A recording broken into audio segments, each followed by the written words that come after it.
Bledsoe was arrested. Patrick Montgomery was in court. Jonathan Manapa will stay in federal custody. No, I don't take responsibility at all. Hey everyone, welcome to the show. 25-year-old Wisconsin resident Riley Kasper was present when the mob had violently torn down the barricades at Peace Circle. You will remember that. That was the first breach of the Capitol grounds. He was even recording the attack, and he posted it on his Facebook page. And Kasper later sent that video to a friend, and during a text exchange with that person, he said, quote, "Fuck yeah, bro. I didn't drive 14 hours for nothing." And then after those barricades came down, he moved with the mob toward the Capitol.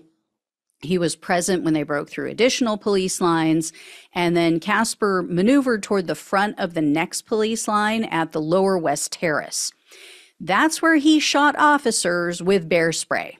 And Kasper bragged about his violence online. Over the course of January 6th and the following day, Kasper posted, quote, "I pepper sprayed 3 cops so bad they got undressed and went home.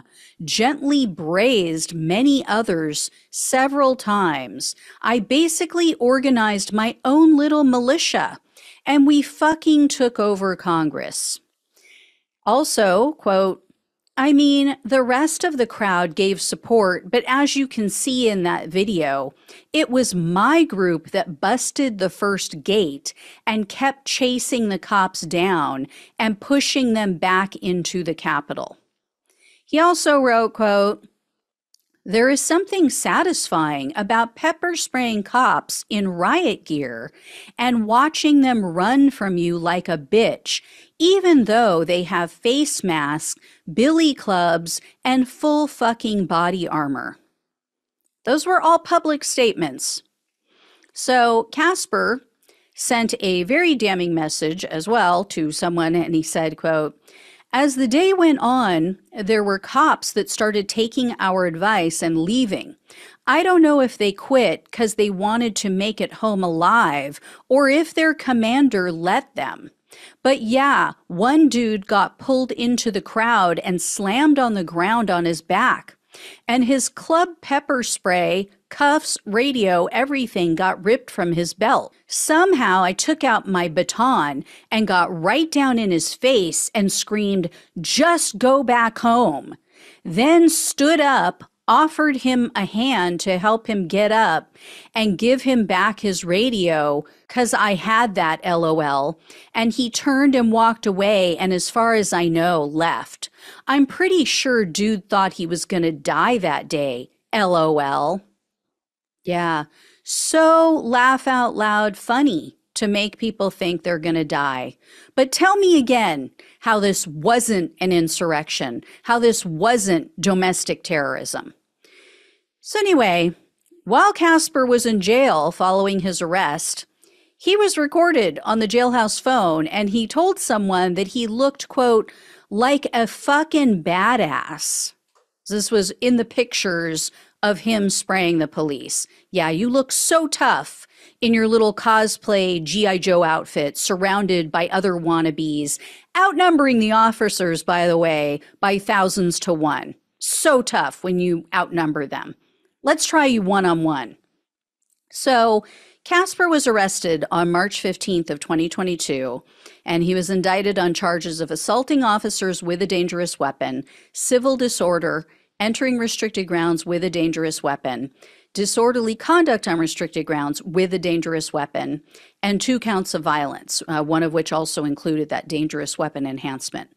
In September of 2023, Kasper pleaded guilty to the assault charge, although they did not require that he plead to the dangerous weapon portion. So he faced up to 8 years in prison, 3 years of probation, and $250,000 in fines. However, the prosecutor requested 41 months in prison, 3 years of probation, and $2,000 in restitution. And although Kasper doesn't have a previous arrest record, or I should say convictions, he has had some run-ins with the law. He currently has an outstanding misdemeanor charge for disorderly conduct. And they say that that involved a domestic disturbance. That was in 2019. That same year, he was cited on 2 separate occasions for underage drinking.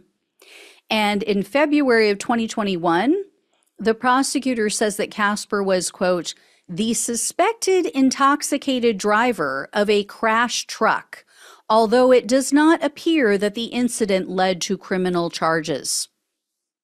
So he's drunk, crashes a truck, and doesn't get charged. So, obviously this guy has some issues, right? He obviously has issues he hasn't dealt with. He appears to be trying to bury it with alcohol, whatever it is. I'm no Dr. Phil, but, you don't need to be Freud or Phil to figure that out. Anyway, U.S. District Judge Royce Lamberth presided over Kasper's case, and in the end, he sentenced Kasper to 37 months in prison, 2 years of probation, and $2,000 in restitution. So a decent outcome compared to some other cases. Kasper's attorney was begging for leniency because of the fact that he was only 21 when he committed these crimes. Like, no, sorry, try again. If you're old enough to drink and drive, if you're old enough to drink alcohol in general, if you're old enough to join the military and use a weapon, you are old enough to face consequences for your crimes. Period. End of story. So anyway, I will let you know if I hear any more, but guess who won't be voting for Trump in November? All right. Thank you all so much for watching and listening. Please like this video, share it, become a subscriber if you have not, become a donor if you possibly can. Love you all. Take care. Talk with you soon.